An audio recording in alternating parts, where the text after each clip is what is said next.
주님께서는 오늘과 내일은 하나님이 맡기신 일을 하고 제3일은 완전하여 지리라 하시고 십자가의 죽음이 기다리고 있는 예루살렘으로 올라가는 길이었습니다. 주님은 이미 예언된 메시아 언약을 성취하기 위해 죽음 앞에서도 선지자가 예루살렘 밖에서 죽는 법이 없다 하시고 그 걸음을 멈추지 않으셨습니다. 하나님의 언약 성취를 위한 주님의 비장한 걸음을 아는지 모르는지 수많은 무리가 그 뒤를 따라갔습니다. 지금까지 일어난 일을 보면은 주님 주변의 무리들은 대개 세 종류의 사람들이 따라다녔습니다. 주님의 택감을 받은 제자들과 이와 정반대로 아예 주님을 해하려고 하는 유대 종교인들이 기회를 엿보고 따라다녔습니다. 그 중에 가장 많은 사람들은 여러 가지 치유와 이적을 보고 제각기 자기 이익과 욕구를 구하는 사람들로 뒤섞여 있었습니다. 주님은 이렇게 무리를 지어 따르는 사람들을 보시고는 마냥 기뻐하지는 않으셨습니다. 오히려 이 많은 무리를 정리하지 않으면 안 되겠다고 생각하신 것 같습니다. 그래서 세상처럼 많은 사람을 모아서 세력을 가시하거나 어떤 일을 꾸미려고 하는 자들은 절대로 생각할 수 없는 말씀을 하셨습니다. 그게 28절과 32절입니다. 누구든지 어떤 건축을 하러 가면은 비용이 얼마 드는지 미리 예산을 따져보고 공사를 결정하듯이 또 전쟁에 나가기 전에 이 숫자를 가지고 전쟁을 하면 이길지 말지를 따져보고 나가는 것처럼 너희 중에 누가 나를 따라오려고 하면은 먼저 계산부터 해봐라. 그 메시지가 오늘의 말씀입니다. 각기 다른 자기 동기를 위해 주님을 따르고 있는 무리를 향해 준엄하게 하신 말씀입니다. 지금까지 하는 말을 듣고 각자 계산해봐라. 내가 지금 이 예수를 따라가면은 이익이 될지 손해가 될지 따져보고 결단해라. 주님은 오늘 말씀을 통해서 그리스도를 따르는 제자의 길이 어떤 길인지를 말씀하셨습니다. 주님은 무리를 향해 먼저 이런 자는 내 제자가 될 수 없다고 선언했습니다. 세 가지로 분명하게 말했습니다. 그 어느 하나도 쉽게 따라할 수 없는 조건입니다. 그 첫 번째가 26절 말씀입니다. 무릇 내게 오는 자야 자기 부모와 처자와 형제와 자매와 사랑하는 가족을 말하죠. 더욱이 자기 목숨까지 미워하지 아니하면 능히 내 제자가 되지 못하고 그랬습니다. 두 번째는 27절입니다. 누구든지 자기 십자가를 지고 나를 따르지 않는 자도 능히 내 제자가 되지 못하리라 하셨습니다. 마지막 세 번째 조건은 결코 쉬운 일이 아닙니다. 이와 같이 너희 중에 누구든지 자기의 모든 소유를 버리지 아니하면 능히 내 제자가 되지 못하리라. 주님은 세 번이나 이렇게 하지 아니하면 능히 내 제자가 되지 못한다 하셨습니다. 한마디로 사랑하는 가족도 네 소유도 다 버리고 그 고난의 길을 따라오라 하는 겁니다. 예수 믿기 쉽지 않죠. 그런데 우리는 어쩌다가 믿어버렸습니다. 그래서 믿는 자로 끝나는 자가 있는가 하면은 주님이 걸어갔던 그 길을 따라 걷는 제자가 따로 있는 겁니다. 오늘 주님은 우리를 보고 믿는 데서 그치지 말고 나와 함께하는 제자가 되라 이렇게 요청하는 겁니다. 오늘 따져보십시오. 복음 누리는 신앙생활을 하는데 가장 큰 걸림돌이 뭐냐면은 납니다. 내 동기입니다. 내 동기가 있으면 하나님이 그리스도 안에서 함께하는 복음 누리는 신앙생활은 절대 불가능합니다. 물론 자기 동기를 가지고 할 수 있는 게 있습니다. 목표 달성을 위해서 복음을 이용하는 겁니다. 이런 사람이 겉으로 보면은 누구보다도 더 열심으로 교회생활, 신앙생활을 하는 것 같습니다. 자기가 목적이 되면은 하나님마저도 이용합니다. 그 열심으로 하나님을 속이고 다른 사람을 속이고 스스로도 속고 있습니다. 잘 믿는 것처럼. 그러나 이것은 하나님이 원하시는 신앙생활, 복음 누리는 신앙생활이 아닙니다. 왜 우리는 내 동기가 있으면은 복음 신앙생활이 안 되길까요? 왜 나의 이익, 내 성공, 내 목적 이게 있으면은 하나님이 나와 함께하는 신앙생활을 할 수 없을까요? 다른 무엇보다도 가장 중요한 예배 축복을 누리지 못합니다. 내 동기, 내 나를 우선시하면은 가장 중요한 이 예배의 축복을 못 누린다니까요. 예배를 구경할 수도 있고 예배에 참여할 수도 있는데 예배를 통해서 모든 문제를 해결받고 예배를 통해서 하나님의 모든 것을 받아 누리는 그 힘으로 세상을 살리는 그게 안 된다는 겁니다. 우리는 예배를 통해 모든 걸 다 합니다. 예배는 신앙생활의 꽃이고 열매입니다. 사실은 예배가 전부입니다. 하나님은 이 예배를 통해서 우리에게 필요한 모든 것을 미리 주십니다. 여러분이 나가서 일하면서 얻어야 될 모든 열매를 예배를 통해서 미리 주십니다. 그래서 예배 때 말씀과 예배 때 하나님이 함께하는 것을 누리는 사람은 그 사람이 사업을 하면 성공합니다. 그 사람이 학업을 해도 성공합니다. 그 사람이 가정생활도 성공할 수 있습니다. 그런데 예배의 축복을 못 누리면 밖에 가서 하나님 주신 힘이 없기 때문에 열심히 하면다가 낭패당합니다. 여러분, 예배를 통해서 주시는 하나님의 것 중에 가장 소중한 것이 뭡니까? 하나님의 뜻을 알고 하나님이 지금 함께 하시는 영적 축복을 누리는 것입니다. 그게 하나님의 말씀, 메시지와 기도입니다. 그러나 자기 동기를 가지고 있으면 물론 틀린 동기를 말합니다. 제일 먼저 하나님의 말씀이 안 들려옵니다. 말씀을 말씀으로 받지 못합니다. 그러고는 말씀 위에 서서 말씀을 판단하고 말씀을 자기 좋을 대로 치사 선택합니다. 자기 동기를 만족시키는 말씀만을 말씀이라 생각합니다. 그래서 은혜 받았다 그럴 때는 자기 듣고 싶은 소리를 해주면 기분 좋아하고 은혜 받았다 그럽니다. 하나님보다 위에 자기를 두고 자기 것을 더 우선시하고 움직입니다. 이런 사람은 절대 하나님의 뜻을 이루어지는 말씀 성취의 응답을 누리지 못합니다. 그 다음에는요, 말씀을 하나님의 말씀으로 받지 못함으로 당연히 뭘 받지 못하느냐 하면요, 기도 응답을 받을 수가 없습니다. 이런 사람은 하나님이 원하시는 기도, 하나님이 들으시는 기도에는 관심이 없어요. 무조건 자기 동기를 이루려고 하나님을 강요하는 기도만 합니다. 협박하는 기도합니다. 하나님 이거 안 들어주면 하나님 손해입니다. 하나님 들어주면 내가 이렇게 합니다. 하나님 협상하는 기도를 합니다. 여러분, 이런 기도는 하면 할수록 하나님의 뜻과는 점점 멀어집니다. 기도를 해도 전부 틀린 기도를 합니다. 틀린 기도 때문에 응답이 없는 줄은 모르고 기도 응답이 없다고 낙심하고 원망하다가 도리어 복음 반대편에 서서 망하는 쪽으로 갑니다. 자기가 틀린 기도했다는 거 모르고 기도해도 응답 안 준다고 막 그럽니다. 주님은 다른 무엇, 그것이 우리에게 아무리 소중한 것일지라도 성삼위 하나님보다 앞서면은 능히 내 제자가 되지 못한다는 것입니다. 예수 그리스도가 우리의 우선순위에서 영순위가 되지 못하면 제자가 될 수 없다는 것입니다. 우리가 복음이 오직 복음이 되지 않으면 그리스도의 제자가 될 수 없다고 하신 것입니다. 그래서 주님은 우리의 영적 축복을 가로막는 자기 동기부터 다 버리라는 것입니다. 가족을 미워하지 아니하면, 자기 목숨까지 미워하지 아니하면, 자기 모든 소유를 버리지 아니하면, 이 말은 전부 미워하고 버리라 그 말이 아닙니다.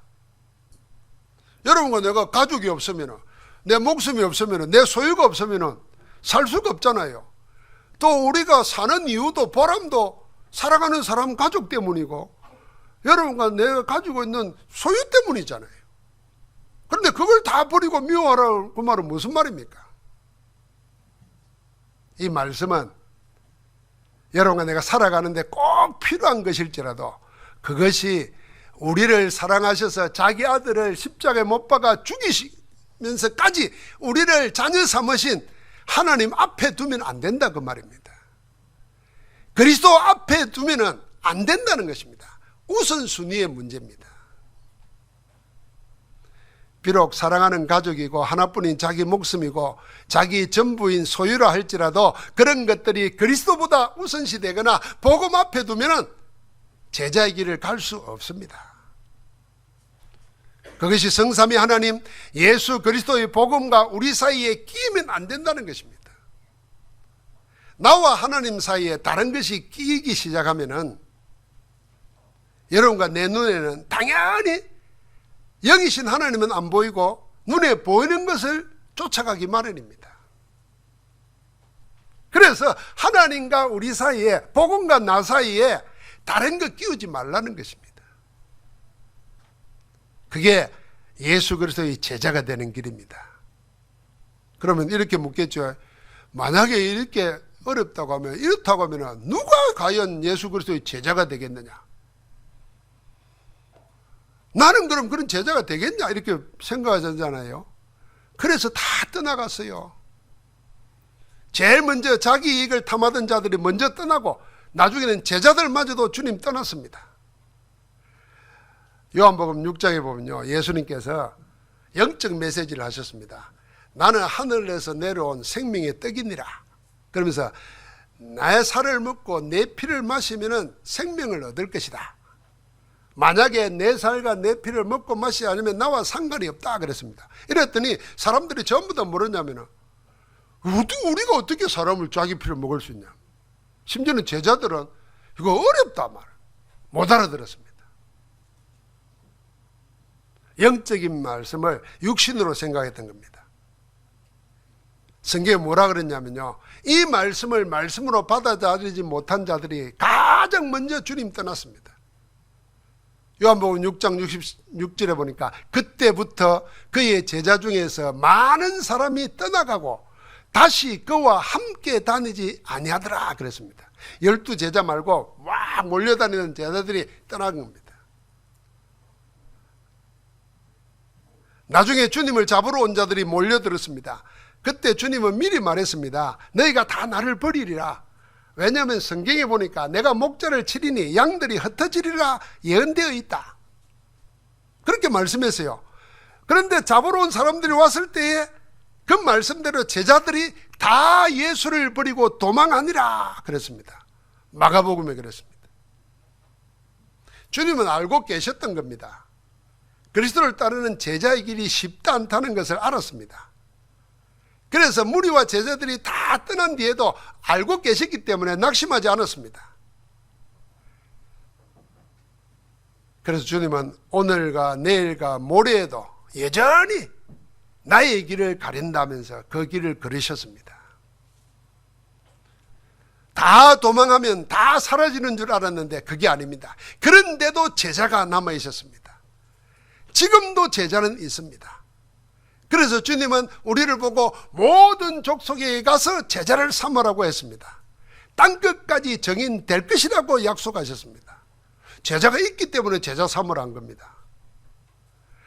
이렇게 자기를 미워하고 가족을 다 미워하고 자기 소유를 다 버려야 제자가 된다는데도 그 험한 길, 그 어려운 길을 따라가는 제자가 있다는 겁니다. 그렇게 해서 일어난 제자들이 누구였습니까?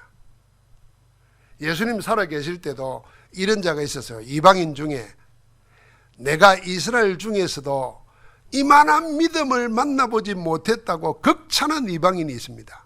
그게 로마의 백부장입니다. 이 백부장은 자기 종이 병들었을 때 주님을 모셔서 좀 낫게 해달라고 기도해달라고 부탁했어요. 그런데 주님이 집 앞에 오자 그 앞에 나가서 막아섰습니다. 주님이 내 집에 들어오면 내가 감당치 못하겠습니다. 주여 말씀만 하옵소서. 내 종이 낫겠나이다 그랬습니다. 그러면서 왜 이렇게 말하냐면은 내가 내 밑에 부하도 있고 내 위에 상관도 있는데 가라 그러면 가고 오라 그러면 옵니다. 말씀만 하셔도 됩니다. 이 백부장은요, 자기가 없었어요. 그래서 주여 말씀만 없어서 내 종이 낫겠나이다 그렇게 고백한 겁니다. 가라 그러면 가고 오라 그러면 옵니다. 말씀의 능력을 안 겁니다. 자기를 내세우지 않은 겁니다. 이런 사람이 그리스도의 제자입니다. 초대교회는 이런 제자들이 많이 일어났습니다. 주님이 직접 세운 12사도와 70인 제자들이 바로 그런 제자들입니다. 이들에게는 자기나 자기 것이 없었습니다. 아무도 자기를 주장하지 않고 성령의 인도를 따랐습니다. 그 중에 대표적인 제자가 사도 베드로와 전도자 바울입니다. 베드로는 이렇게 고백합니다. 성전 미문의 앞에서 나면서 안전병이 된 자를 일으켰습니다. 난리 날 거 아닙니까? 40년 동안 안전병이로 태어나가지고 그 자리에 그대로 있는데 그리스도 이름으로 일어나 걸으라 하는데 일어나 버리잖아요. 그러니까 전 유대인의 일순간에 소문이 났습니다. 그 얘기를 듣고 사방이 전부 다 몰려듭니다. 누구에게로? 베드로에게로. 그때 베드로가 한 말입니다. 우리가 이 사람을 걷게 한 것처럼 왜 우리를 주목하느냐? 아니 누구 주목합니까? 일으킨 사람 주목하지. 그런데 정작 베드로는 왜 나를 주목하느냐는 겁니다. 그러면서 뭐라 그럽니까? 예수 그리스도 그 이름이 이 사람을 낫게 하였느니라. 자기를 나타내지 않고 그리스도만 전가합니다. 나중에 이 일 때문에 종교법정에 섰습니다. 담대하게 다시 말합니다. 그게 사도행전 4장 12절입니다. 오늘 너희가 나에게 이 사람이 어떻게 건강에 구원을 받았냐고 묻는다면은 이렇게 말합니다. 다른 이로서는 구원 얻을 수 없나니 천하인간에게 구원 얻을 만한 다른 이름을 우리에게 주신 적이 없다는 복음의 유일성 오직 그리스도만을 선포합니다.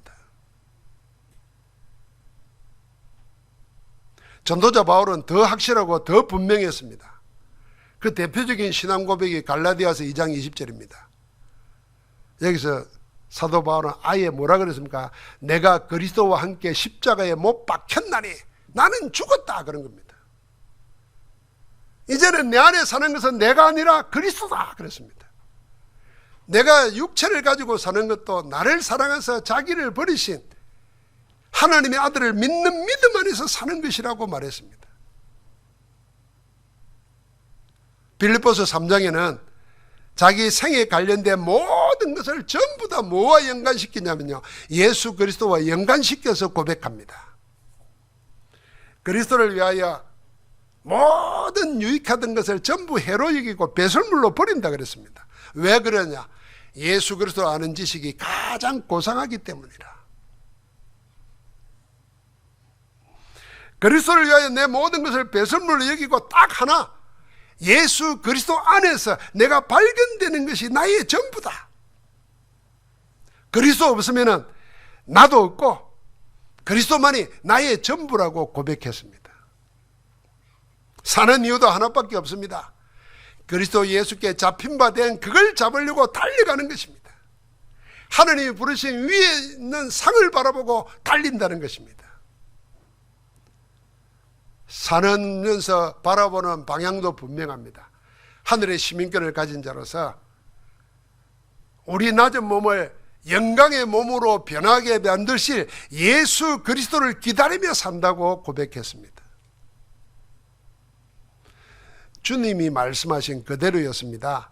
초대교회 12사도와 70인 제자 그리고 그 사도와 전도자들과 같이 한 그리스도의 제자들은 전부 다 하나 같았습니다. 뭐와 하나 같았냐? 그들 모두는 하나님과 자기 사이에 다른 것, 그 어떤 동기나 소유나 목적이 끼어들지를 못했습니다.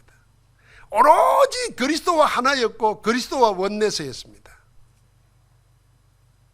이들은 언제나 예수 그리스도와 함께였습니다.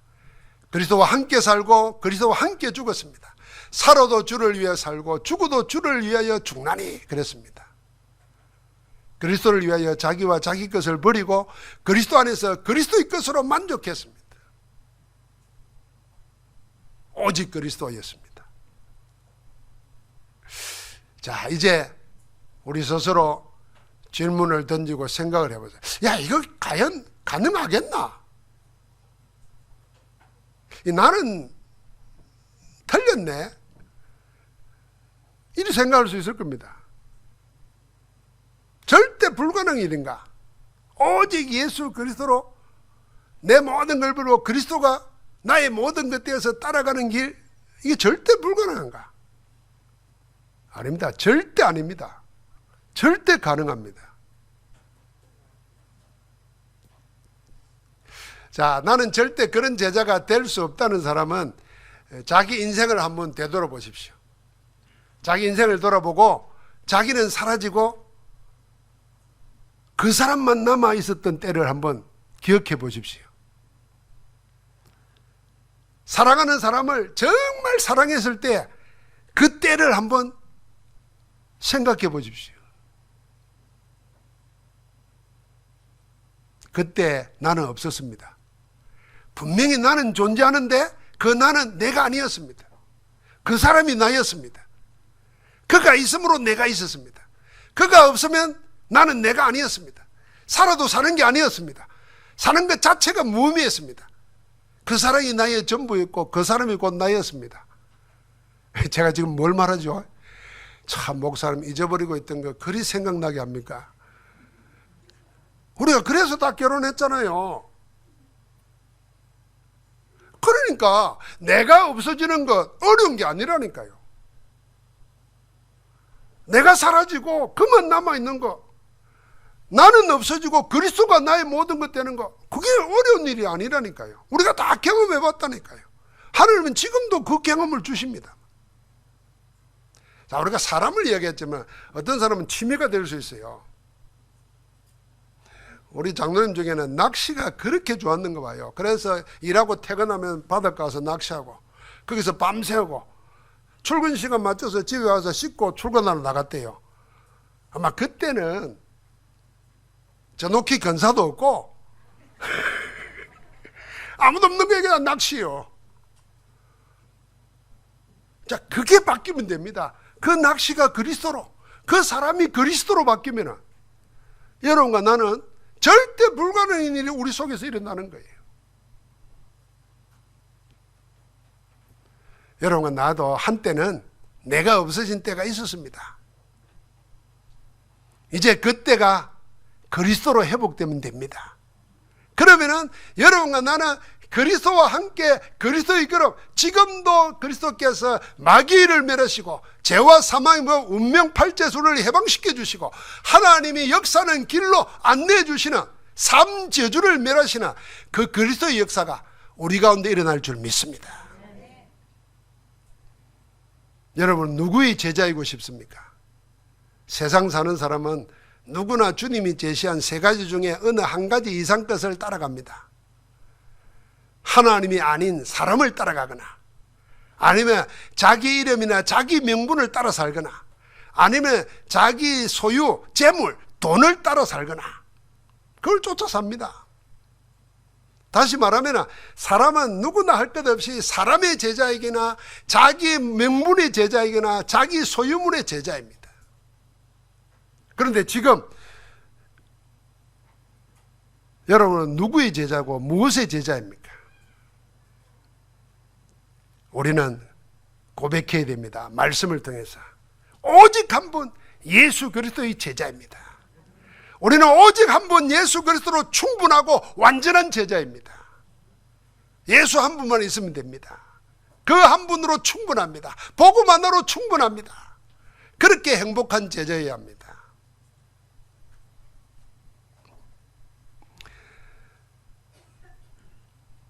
이번 주간에 하나님 나라에 먼저 부름받은 우리 손영순 권사님이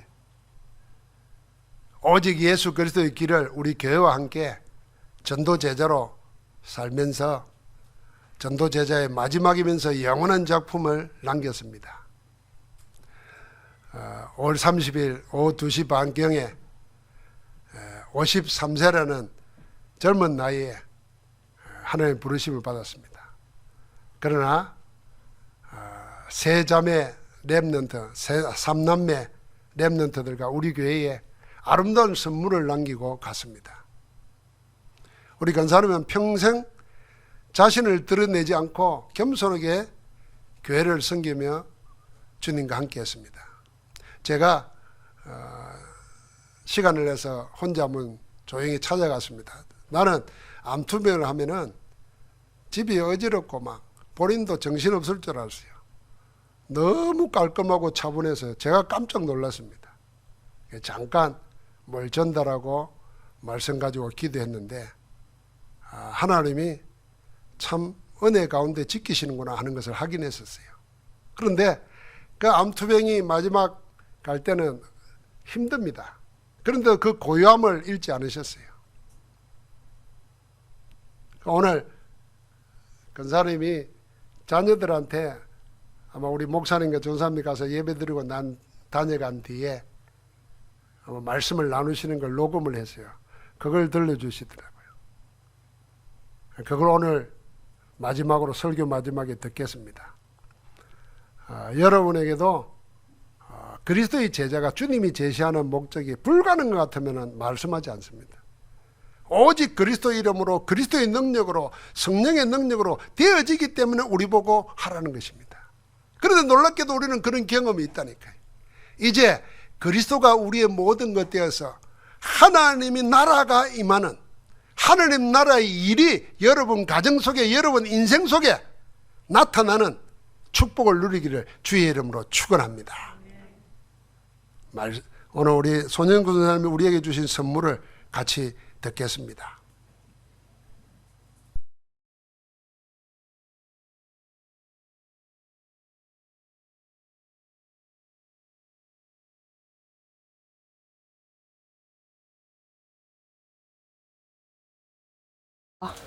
너무 웃는다. 왜요? 아까 목사님 왔을 때 예? 메시지 했잖아. 예? 메시지가 들어졌어. 잘 모르겠는데요. 어? 잘 모르겠는데요. 잘 모르겠어. 예. 예수가 그리스도 되시고 모든 문제 해결자이심을 아나. 잘 모르겠는데요. 잘 몰라. 예. 예수님이 이 땅에 오신 거는 마귀 세력을 벌하고 우리의 죄를 해결하고 우리를 하나님의 자녀 삼기 위해서 오셨단 말이야. 그래서 우리가 예수 그리스도가 누군지 알고 하나님의 자녀인 신분과 근자와 배경 누리면 하나님이 눈에 안 보이지만 성삼위 하나님이 내가 있는 곳에 항상 함께 하시고 인도하시고 보호하시고 지켜주신다. 예. 그래. 이 메시지만 넣으시면 된다. 예수가 그리스도 되심과 하나님의 아들이시고 모든 문제 해결하시고 나를 구원하여 하나님 자녀 삼아주신 예수 그리스도다. 그걸 알아야지. 예수가 그리스도 모든 문제 해결. 예. 그래. 그것 안에 있다고 문제와 사건이 있을 수 있다. 그래. 그거는 하나님이 문제와 사건을 일으켜서 또 하나님이 그 뜻을 이루기 위해 가지고 하나님이 그걸 하신다. 무조건 복음만에 있다고 잘 되는 건 아니야. 어떤 문제나 사건 속에 하나님 바라보고 그 하나님의 말씀대로 인도받고 그래야지. 예.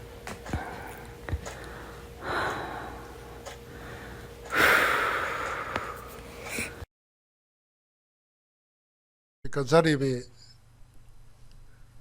예수가 그리스도 모든 문제 해결자라 말씀하셨는데 잘 모르겠는데 말한 아들은 정진입니다. 정진이 오늘 인사하러 왔는데 엄마 앞에서 거짓말로 알겠습니다 이래야 되는데 잘 모르겠다고 말한 게 잘한 거예요. 지금부터 엄마 소원대로 알아가면 되는 거예요. 그 진이는 어릴 때부터 우리 교회 랩런트로 자랐기 때문에 살다 보면 이제 좀 나이 들고 좀 뭐 세상 살다 보면은 보고만 있는 다른 것에 뭐 있는 건 줄 알고 좀 관심이 가기도 해요. 그러나 어렸을 때 심어놓은 언약은 영원하게 인생의 가장 행복한 순간에 우리를 이끄실 겁니다. 사실은 이 녹음을 제가 정은주 권사님한테 받고 우리 유 목사님과 가까운 목사님들 몇 분 있는 자리에서 내가 들었어요. 그랬더니 목사님들이 뒤에 우리가 복음만에 있다고 해서 모든 게 잘 되는 건 아니야. 문제 사건이 있을 수 있어. 그러나 거기에는 분명한 하나님의 계획이 있어. 그래서 말씀 따라가면 돼 하는 이 말에 완전 복음이라는 얘기를 하시고, 유 목사님은 야 목사보다 낫다야. 그러면서 유명한 목사님이 돌아가실 때 가까운 사람들 모아놓고 요랬대요. 최선을 다하고 성실하게 살아라 이랬다는 거예요. 그 평소에 가지고 있던 생각이 나오는 거죠. 여러분이 기도하시고 우리가 늘 그렇게 기도했잖아요. 우리도 안 걸릴 수 있어요. 우리도 사고 날 수 있어요. 그러나 암 걸렸을 때 가장 정신이 딴 생각 안 납니다. 한 군데밖에 안 나잖아요. 가장 맑은 정신으로 뭐에 집중해야 되냐가 중요한 거예요. 그때 우리 권사님은 그리스도께 집중했어요. 제일 하나님 보실 때 행복한 시간이 있을 거예요. 우리 그렇게 돌아가신 분들이 많아요. 우리 정장로님도, 기계 정장로님도 그런 순간 속에서 아마 일평생 신앙생활 하면서도 대충대충 했는데 그 마지막 순간에 하나님이 성령 충만하도록 만드신 거예요. 평생 잘 믿고 살다가 마지막에 엉뚱한 데서 갈 수 있다니까요. 오늘 우리 모두에게 그리스도로 충분한, 그리스도로 행복한 축복이 넘치기를 주의 이름으로 축원합니다. 하나님 감사합니다. 우리는 할 수 없으나 하나님이 하시는 그 길 속에 들어가게 하심을 감사합니다. 우리는 버릴 수도 없고 떠날 수도 없는데 하나님은 성령께서 복음으로, 능력으로 우리에게 버리고 떠날 수 있도록 인도해 주시니 감사합니다. 이 복음이 우리의 전부가 되게 하시고 이 복음이 우리의 모든 것 되어서 이 복음 안에서 하나님을 기쁘시게 하는 주의 백성으로 살게 하옵소서. 하나님께서 우리에게 주신 이 복음으로 하나 되게 하신 이 축복이 237 5천 종족 후대까지 끊임없이 이어져서 하나님 나라 일이 일어나게 하옵소서. 그 일을 이루시는 예수 그리스도 이름으로 기도하옵나이다. 아멘.